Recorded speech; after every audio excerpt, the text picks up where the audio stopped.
పరిశుద్ధ గ్రంథంలో నుంచి నిర్గమకాండము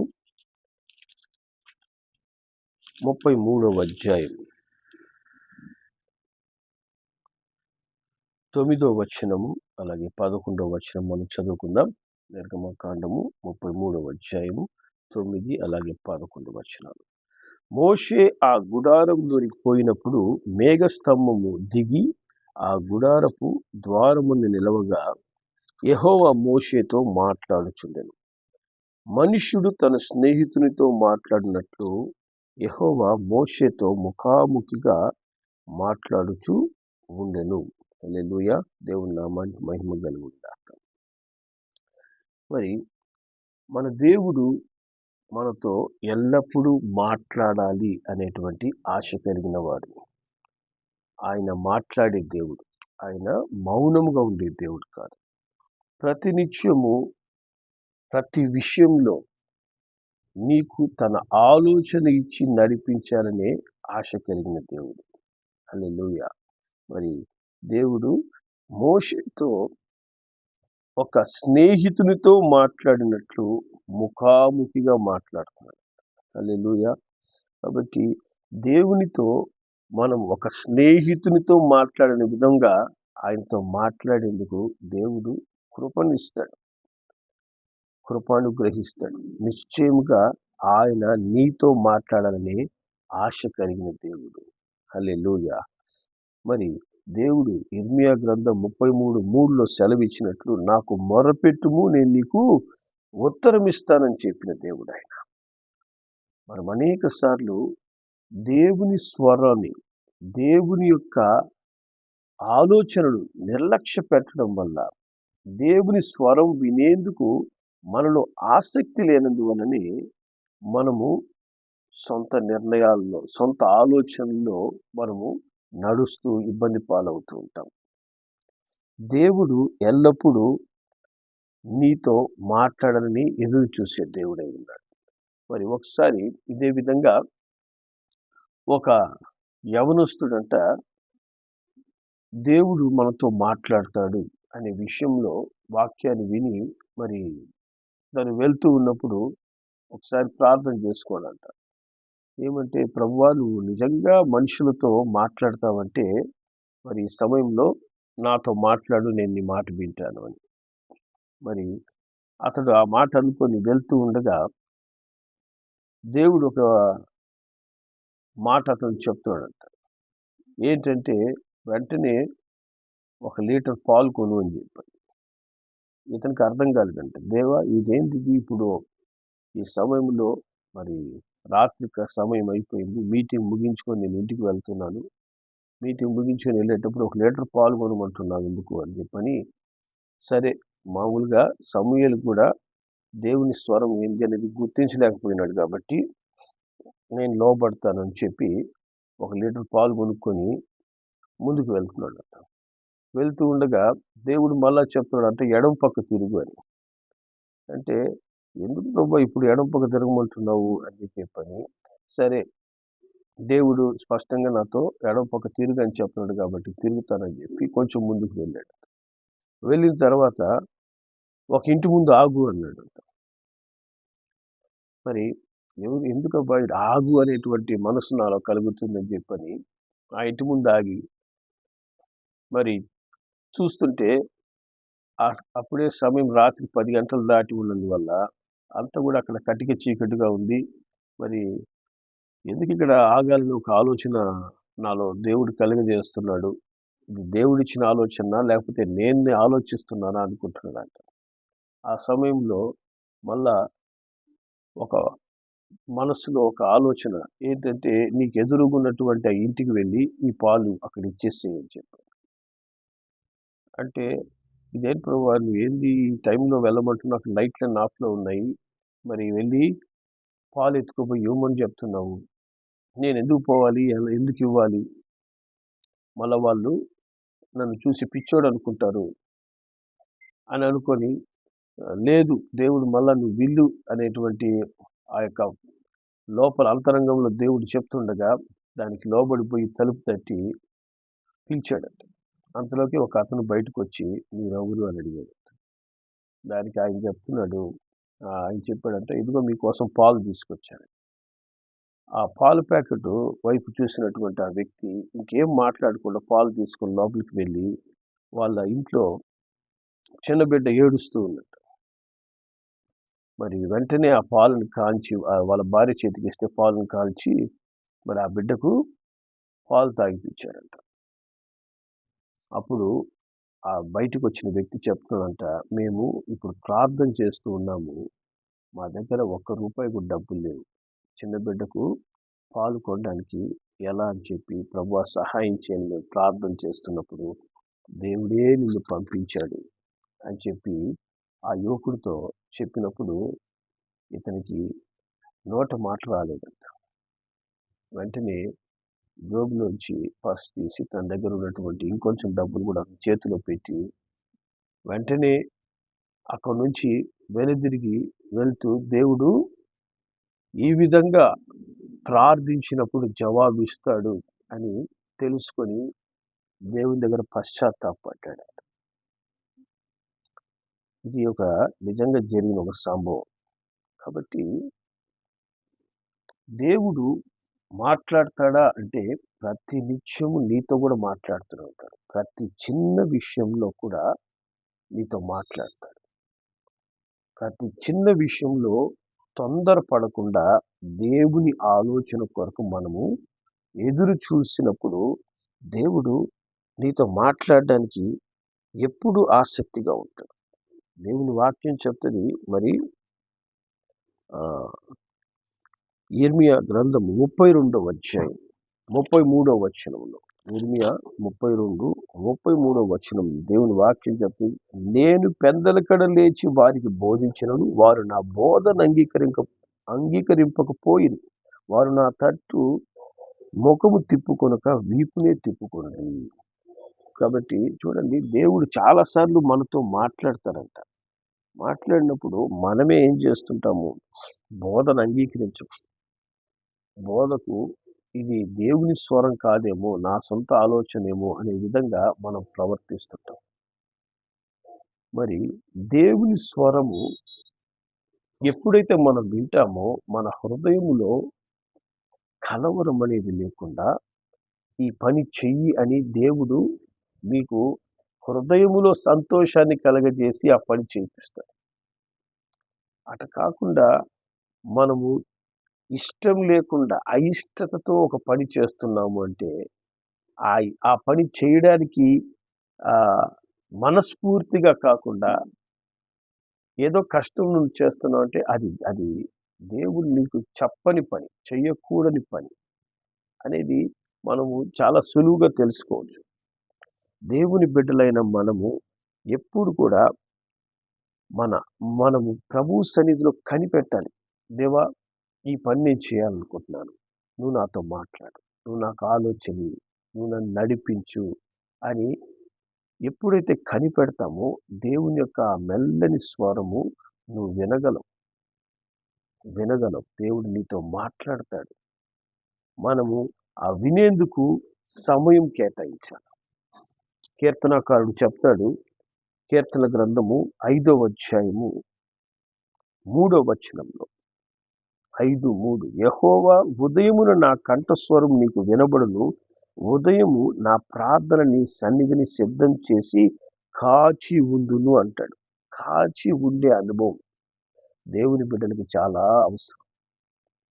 దేవుడు నీతో మాట్లాడతాడు అనే విశ్వాసంతో మనం ఎదురు చూడాలి. ఇక్కడ ఆయన ప్రార్థన చేయడానికి కూర్చున్నప్పుడు దేవుడు నాతో మాట్లాడబోతున్నాడు అని కాచి ఉంటాడంట. చాలా మంది ప్రార్థనలు ఎట్టుంటాయంటే ప్రార్థన ప్రారంభించడం, ప్రార్థన ముగించడం ఎప్పుడయిందో కూడా తెలియదు. వెంటనే అన్ని పక్కన పెట్టేసి లేచి వెళ్ళిపోతారు. మనము ఒక మనతో మనకిష్టమైన వ్యక్తితో మాట్లాడాలి అనుకున్నప్పుడు ఇదే విధంగా మనం ప్రవర్తిస్తామా? ఇదే విధంగా మనం మాట్లాడుకుంటాం. ఒక వ్యక్తి, మనకిష్టమైన వ్యక్తి వచ్చాడు, అతనితో గంటల తరబడి మాట్లాడడానికి కూడా ఇష్టపడతాం. మరలా మాట్లాడడానికి ఆశపడతాం. మళ్ళా ఎప్పుడు అవకాశం దొరుకుతుందా మాట్లాడడానికని మనం ఎదురు చూస్తుంటాం. దేవుని యొక్క స్వరము లేదా దేవునితో మాట్లాడే విషయంలో నీ ఆసక్తి నిన్నేం చేస్తుందంటే దేవుని దగ్గర ఎదురు చూసే విధంగా, దేవుని దగ్గర కనిపెట్టే విధంగా నిన్ను నిలబెట్టు. దేవునితో నువ్వు మాట్లాడుతూ ఆయన తిరిగి నీతో మాట్లాడేందుకు నువ్వు ఎదురు చూస్తావు. ఆ విధంగా నువ్వు ఎప్పుడైతే ఎదురు చూసే అనుభవం నీలోకి వస్తుందో దేవుడు తన స్వరమెత్తి నీతో మాట్లాడడం ప్రారంభిస్తాడు. హల్లెలూయా. దేవుని నామానికి మహిమ కలుగును గాక. అట్టి అనుభవంలో మనం ఎప్పుడైతే ఎదగడానికి ప్రారంభిస్తామో ప్రతి క్షణం దేవుని యొక్క స్వరం నువ్వు వినగలవు. 145 కీర్తనలో 145 కీర్తన 18వ వచనం దేవుని వాక్యం ఇక్కడ చెప్తుంది, తనకు మొరపెట్టు వారికి అందరికీ, తనకు నిజముగా మొరపెట్టు వారందరికీ యెహోవా సమీపంగా ఉంటాడట. హల్లెలూయా. కాబట్టి మన నిజమైన మొరనే దేవుడు మనతో మాట్లాడడానికి కారణంగా మారుతుంది. నిజంగా మనం ప్రార్థన చేయాలి. మనం చేసే ప్రార్థన లేదా మనం దేవునితో మాట్లాడాలనుకుంటున్నటువంటి ఆశ అది నిజమైనదా లేదా కల్పితమైనదా? కల్పితమైనటువంటి దేవునితో మాట్లాడిన ఆశ ఉంది చూసారా, అది దేవుని దగ్గర నుంచి జవాబు తీసుకోవాలి. దేవుని స్వరం మనం వినలేము. దేవుని స్వరం మనం వినాలి అంటే అది నిజమైన ప్రార్థనగా, నిజమైన ఆశగా, నిజమైన ఎదురు చూపుగా ఉండాలి. హల్లెలూయా. అప్పుడు దేవుడు ఏం చేస్తాడు, నిజంగా నా బిడ్డ నాతో మాట్లాడాలని ఎదురు చూస్తున్నాడు, ఈ కుమార్తె నిజంగా నాతో మాట్లాడాలని ఆశ ఉంది. హల్లెలూయా. అప్పుడు దేవుడు మీ హృదయాన్ని తెరిచి నీతో మాట్లాడతాడు, నీకు ఒక మంచి తలంపునిచ్చి నడిపిస్తాడు. హల్లెలూయా. దేవుని నామానికి మహిమ కలుగును గాక. ఇంకొకటి, దేవుడు మనం ఆ నిజంగా మొరపెట్టుటలో కాచి ఉండటంలో మనం తెలుసుకోవాల్సింది ఏంటంటే లోబడుట అని.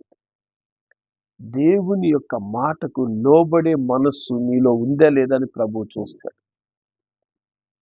నేను మాట్లాడితే ఈ బిడ్డ లోబడుతుందా, లేక నేను చెప్తూ ఉన్నా తన పని తను చేసుకుంటూ పోతూ ఉంటాడా అనే మనస్సు దేవుడు గ్రహిస్తాడు. ఎందుకంటే మన అంతరంగాలు ఎరిగిన దేవుడు ఆయన.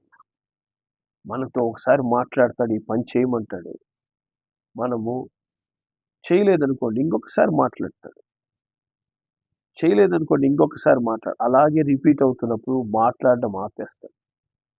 మనం కూడా మన బిడ్డలకి ఏదైనా పని చెప్పే వాళ్ళు చేయలేదనుకోండి మళ్ళా చెప్తాం, ఇంకా ఆ తర్వాత చేయని వ్యక్తిని ఎట్ట వదిలేస్తాం. దేవుడు కూడా ఏంటంటే చాలాసార్లు మాట్లాడడానికి ఆపేయడానికి కారణం ఏంటంటే మనం లోబడనందువల్లనే. లోబడాలి, నిజమైన మొర కావాలి, దేవుని దగ్గర కాచుకునే అనుభవం, నువ్వు ఎదురు చూసే అనుభవం కావాలి, కనిపెట్టాలి దేవుని దగ్గర, దేవుడు నాతో మాట్లాడాలని. హల్లెలూయా.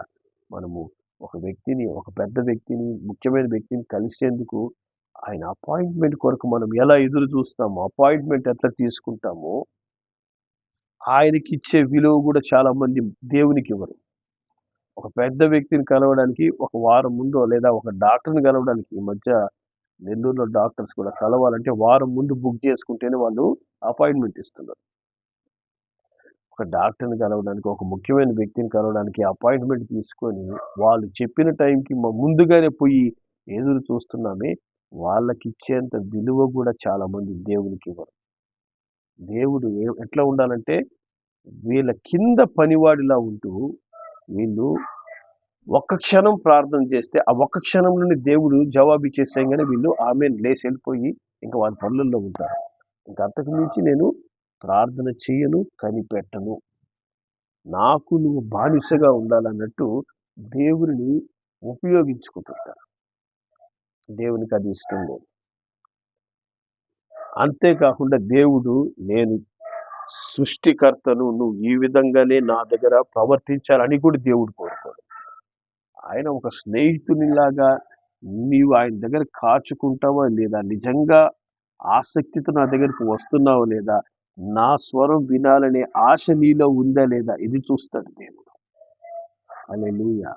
అంతేగాని నేను సృష్టికర్తని, నేను ఒక గొప్ప దేవుణ్ణి, నా కోసం ఇంతకాలం వాళ్ళు ఎదురు చూడాలా, అప్పుడే నేను వాళ్ళతో మాట్లాడతాను.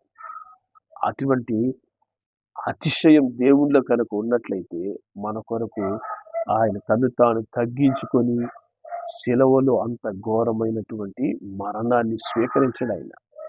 కానీ మనలో ఉన్నటువంటి గర్వాన్ని, అహంకారాన్ని, లోబడని స్వభావాన్ని దేవుడు ఇష్టపడడు. దేవునికి అది అసహ్యం. దేవుడు అటువంటి ఆ ప్రార్థనలకు లేదా అటువంటి వ్యక్తులతో దేవుడు మాట్లాడు.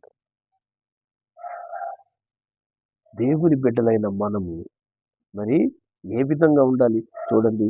దావీదు ఒక మాట చెప్తాడు. 34వ కీర్తన 6వ వచనంలో, 34వ కీర్తన 6వ వచనం ఆయన అంటాడు, ఈ దీనుడు మొరపెట్టగా యెహోవా ఆలకించెను, అతని శ్రమలన్నిటి నుంచి అతన్ని రక్షించాను. దీనుడుగా మనం ఉండాలంట. దేవుని సన్నిధికి వచ్చినప్పుడు మనలో తగ్గింపు ఉండాలి, దీనత్వం, దీన మనస్సు కలిగి, ప్రభువా నాతో మాట్లాడు, నీ స్వరం వినడానికి నేను నీ ఎద్దకు వచ్చాను అని ఎప్పుడైతే దీనత్వం కలిగి మనం ప్రభు వైపు చూస్తామో నిశ్చయంగా ప్రభు నీతో మాట్లాడడానికి అక్కడ ఎప్పుడు సిద్ధంగా ఉంటాడు. హల్లెలూయా.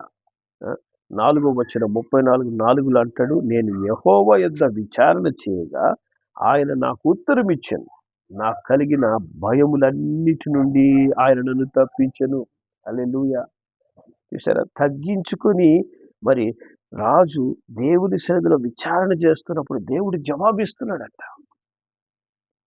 దేవుడు నీతో మాట్లాడుతూ ఉంటే నీ ముఖము ఎప్పుడూ సంతోషంగా ఉంటుంది, ఎప్పుడూ ఆనందంగా ఉంటుంది. ఎందుకంటే ఏ భయం ఉండదు. ఇక భయములన్నీ కూడా నీలోంచి తొలగిపోయి ఉంటాయి, కలవరమంతా నీ నుంచి వెళ్ళిపోయి ఉంటాయి. మనం దేవునితో మాట్లాడకే జీవితకాలం అంతా భయాలలో, సమస్యలలో, కష్టములో, దుఃఖములో ఉంటూ ఉంటాం. ఎందుకంటే దేవుని కంటే లోకంతో ఎక్కువ మాట్లాడతాం. ఒక దైవజనుడు చెప్తాడు, నేను లోకంతో మాట్లాడే దానికంటే ఎంతో ఎక్కువగా దేవునితో మాట్లాడతాను. హల్లెలూయా. మరి మనకు ఎట్లా ఉంటుంది, అది రివర్స్గా ఉంటుంది. దేవునితో మాట్లాడే దానికంటే లోకంతో నేను ఎక్కువగా మాట్లాడతాను, లోకంలో ఎక్కువగా గడుపుతాను. అప్పుడు మనకు లోకం మన సమస్యలు తీరుస్తుందా?